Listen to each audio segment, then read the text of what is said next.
Hello दोस्तों, आज की हमारी कहानी है लकड़ी का कटोरा। एक वृद्ध व्यक्ति अपने बहू बेटे के यहाँ शहर रहने गया।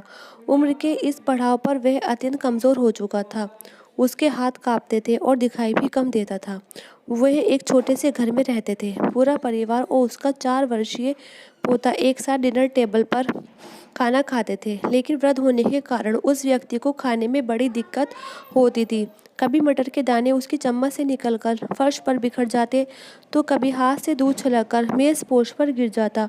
बहू बेटे 1-2 दिन तो ये सब सहन कर पाए, पर जब उन्हें अपने पिता की इस काम से चिढ़ होने लगी, हमें इनका कुछ करना पड़ेगा, लड़के ने कहा। बहू ने भी हाँ में हाँ मिलाई और बोली, आखिर कब तक हम इनकी वजह से अपने खाने का मज़ा किरकिरा करते रहेंगे, और हम इस तरह चीज़ों का नुकसान होते हुए भी नहीं देख सकते। अगले दिन जब खाने का वक्त हुआ तो बेटे ने एक पुरानी मेज़ को कमरे के कोने में लगा दिया। अब बूढ़े पिता को वहीं अकेले बैठकर अपना भोजन करना था। यहाँ तक कि उनके खाने के बर्तनों की जगह एक लकड़ी का कटोरा दे दिया गया था, ताकि अब और बर्तन न टूट फूट सके। बाकी लोग पहले की तरह ही आराम से बैठकर खाते, और जब कभी अब कभार उस बुजुर्ग की तरफ देखते तो उनकी आंखों में आंसू दिखाई देते। ये देखकर भी बहू बेटे का मन नहीं पिघलता। वो उनकी छोटी से छोटी गलती पर ढेरों बातें सुना देते। वहाँ बैठा बालक भी ये सब बड़े ध्यान से देखता रहता और अपने में मस्त रहता। एक रात खाने से पहले उस छोटे बालक को उसके माता पिता ने जमीन पर बैठकर कुछ करते हुए देखा। तुम क्या बना रहे हो? पिता ने पूछा।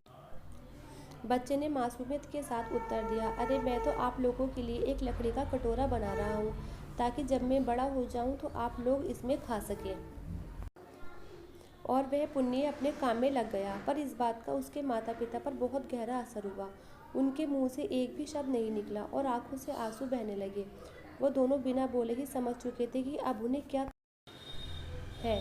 उस रात वो अपने बूढ़े पिता को वापस डिनर टेबल पर ले आए और फिर कभी उनके साथ अभद्र व्यवहार नहीं किया। दोस्तों, हम अक्सर अपने बच्चों को नैतिक शिक्षा या मोरल वैल्यूज़ देने की बात करते हैं, पर हम ये भूल जाते हैं कि असल शिक्षा शब्दों में नहीं, हमारे कर्म में छुपी होती है।